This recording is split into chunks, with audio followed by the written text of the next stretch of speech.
जय श्री हरि विष्णु। राधे राधे दोस्तों, आप सभी का मेरे चैनल में बहुत बहुत स्वागत है। आज हम आपके लिए अत 16 सोमवार व्रत कथा लेकर आए हैं। तो दोस्तों कथा पूरी सुनिएगा, अधूरी कथा बीच में नहीं छोड़ते हैं, इससे पुण्य फल क्षीण होते हैं। एक समय श्री महादेव जी पार्वती जी सहित मृत्युलोक में भ्रमण करते हुए अमरावती नगरी में आए। वहाँ के राजा ने बहुत विशाल और सुंदर शिव जी का मंदिर बनवाया था। सो शिव जी महाराज पार्वती जी सहित उसी मंदिर में रहने लगे। एक दिन पार्वती जी ने भगवान शंकर से कहा कि हे नाथ, आज मेरा मन चौसर खेलने को कर रहा है। पार्वती जी के आग्रह पर भगवान शंकर चौसर खेलने को तैयार हो गए। खेल प्रारंभ हो गया। उसी समय मंदिर का पुजारी पूजा करने को आया। तब पार्वती जी ने पूछा कि हे पुजारी जी, आप बताइए हम दोनों में से किसकी जीत होगी। पुजारी बोला कि जीत शंकर भगवान की होगी, परंतु हुआ इसका उल्टा, अर्थात जीत पार्वती जी की हुई। तब पार्वती जी ने मिथ्या भाषण के अपराध में पुजारी जी को कोढ़ी होने का श्राप दे दिया। पुजारी जी तत्काल कोढ़ी हो गए। कुछ समय बाद वहां कुछ अप्सराएं पूजा करने को आईं और पुजारी को कुष्ठ देखकर उससे बोली कि हे पुजारी जी, तुम सोमवार का व्रत करो और देवों को देव श्री महादेव जी का विधिपूर्वक पूजन करने से वे निश्चय ही तुम्हारा यह कष्ट दूर करेंगे। यह सुनकर पुजारी जी ने उत्सुकतावश व्रत की विधि पूछी। तब एक अप्सरा ने कहा कि हे पुजारी, जब सोमवार को व्रत करें तब संध्योपासना के उपरांत आधा सिर गेहूं के 3 अंगे बनावे और घी, गुड़, दीप, नैवेद्य, बेल पत्र आदि पूजन सामग्री को लेकर प्रदोष काल में शिव जी का विधिपूर्वक पूजन करें। फिर एक अंगा शिव जी को अर्पण कर शेष तो अंगा प्रसाद समझकर वितरित करें और स्वयं भी प्रसाद लें। इस विधि से 16 सोमवार करने के पश्चात 17वें सोमवार को पाव भर गेहूं के आटे की बाटी का चूरमा बनाकर भोग लगाकर बांट दें। फिर सुकुटुम्ब प्रसाद ग्रहण करें। ऐसा करने से भगवान शंकर प्रसन्न होकर तुम्हारे सभी मनोरथ पूर्ण करेंगे। यह सब विधि विधान बताकर अप्सराएं स्वर्ग को चली गईं। पुजारी यथाविधि 16 सोमवार का व्रत कर रोग मुक्त हो गया और नियमित पूजा करने लगा। कुछ समय बाद श्री शंकर फिर आए। पुजारी को देखकर पार्वती जी ने रोग मुक्त होने का कारण पूछा। तब पुजारी जी ने सब कुछ बता दिया, जिसको सुनकर पार्वती जी ने भी यह व्रत किया। फलस्वरूप अप्रसन्न कार्तिकेय जी माता के आज्ञाकारी हुए। तब कार्तिकेय जी ने भी पार्वती जी से पूछा कि क्या कारण है जो मेरा मन आपके चरणों में लगा। पार्वती जी ने ही व्रत बतलाया। एक दिन कार्तिकेय जी ने भी यह व्रत किया। फलस्वरूप उनका बिछड़ा हुआ मित्र मिला। उसने भी कारण पूछा। कार्तिकेय जी के बताने पर अपने विवाह की इच्छा से उसने भी यथाविधि 16 सोमवार का व्रत किया। फलतः वह विदेश गया। वहां के राजा की कन्या का स्वयंवर था। राजा का प्रण था कि हाथिनी जिसको जयमाला पहना देगी उसके साथ ही अपनी कन्या का विवाह करूंगा।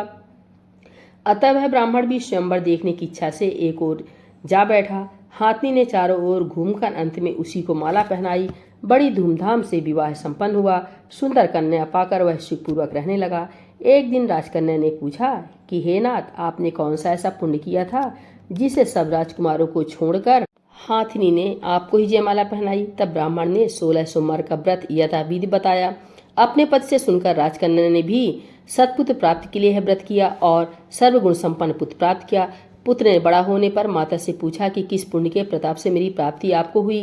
राजकन्या ने सविधि 16 सोमवार का व्रत बताया। तब राज्य प्राप्ति की कामना से वह भी व्रत करने लगा। उसी समय राजा के दूतों ने आकर राजकन्या के लिए उसका वरण किया और आनंद से विवाह संपन्न हुआ।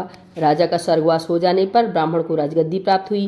फिर भी वह इस व्रत को करता रहा। एक दिन उसने अपनी पत्नी से पूजन सामग्री लेकर मंदिर में चलने को कहा, परंतु उसने दासियों द्वारा सामग्री मंदिर में भिजवा दी। जब राजा ने पूजन समाप्त किया तो उसी समय आकाशवाणी हुई कि तू इस पत्नी को घर से निकाल दे, नहीं तो तेरा सर्वनाश हो जाएगा।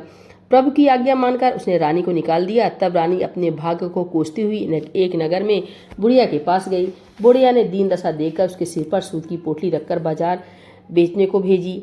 भागवश मार्ग में बहुत जोर की आंधी आने से पोटली उड़ गई। बुढ़िया ने फटकार कर उसे भगा दिया। वहां से चलकर तेली के यहाँ पहुंची तो सब माठ चटक गए। उसने भी निकाल दी। वह बेचारी प्यास से बेचैन होकर पानी पीने के लिए नदी पर पहुंची तो नदी सूख गई। सरोवर पर पहुंची तो हाथ स्पर्श करते ही जल में कीड़े पड़ गए।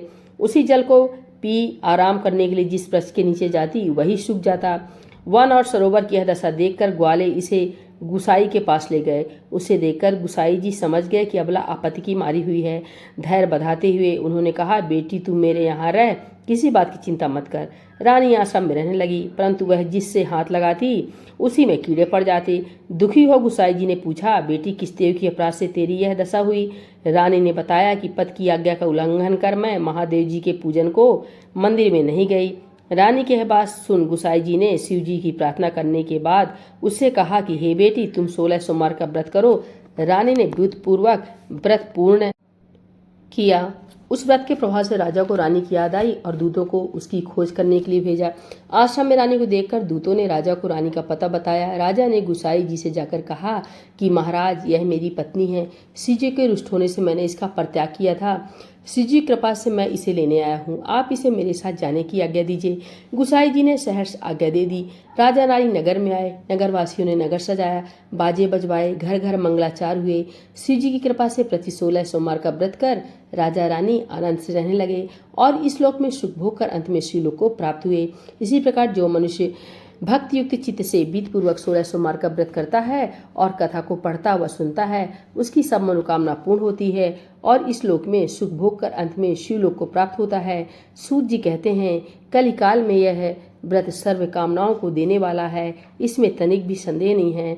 इति 16 सोमवार व्रत कथा समाप्तम। बोलिए भोलेनाथ भगवान की जय, माता गौरी की जय, 16 सोमवार व्रत कथा की जय।